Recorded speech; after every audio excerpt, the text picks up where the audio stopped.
দীর্ঘদিন ধরে বিভিন্ন ক্ষেপণাস্ত্র ব্যবহার করে ফিলিস্তিনে ধ্বংসযজ্ঞ চালিয়ে যাচ্ছে ইসরায়েল। প্রায় ২ মাস লেবাননের সঙ্গে সংঘর্ষের পর যুদ্ধবিরতির ঘোষণা করা হলেও জানমালের ব্যাপক ক্ষয়ক্ষতি হয়েছে।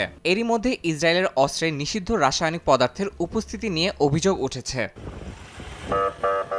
ফিলিস্তিন ও লেবাননের হামলায় ইসরায়েলি অস্ত্রে নিষিদ্ধ রাসায়নিক পদার্থ ব্যবহার করার অভিযোগে দেশটির বিরুদ্ধে কঠোর নিষেধাজ্ঞা আরোপ করতে জাতিসংঘ নিরাপত্তা পরিষদের প্রতি আহ্বান জানিয়েছে ইরান। ইরানের মানবাধিকার কাউন্সিলের প্রধান কাজেম ঘারিবাবাদি জানান, ফিলিস্তিন ও লেবাননের নিরস্ত্র জনগণের ওপর ইসরায়েল নিষিদ্ধ রাসায়নিক উপাদান যেমন হোয়াইট ফসফরাস ও ডিপ্লিটেড ইউরেনিয়াম ব্যবহার করেছে।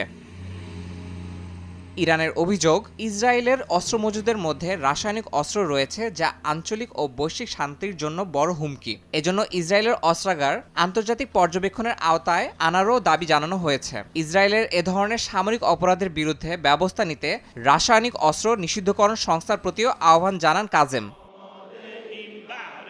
এদিকে ইরানের সর্বোচ্চ ধর্মীয় নেতা আয়াতুল্লাহ আলী খামেনি নৌবাহিনীর কমান্ডারদের সঙ্গে বৈঠকে দেশটির সামরিক সক্ষমতা বাড়ানোর নির্দেশ দিয়েছেন। এ বৈঠকে তিনি নৌবাহিনীকে সামরিক বাহিনীর গুরুত্বপূর্ণ অংশ হিসেবে উল্লেখ করেন। তাদের উদ্ভাবনা কার্যক্রম ও গোয়েন্দা তৎপরতাও প্রশংসা করেন খামেনি।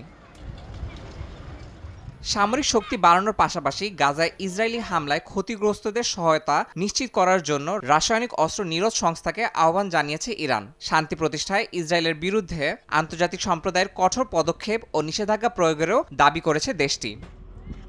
ইয়াসিন মোহাম্মদ জিসান, সময় সংবাদ।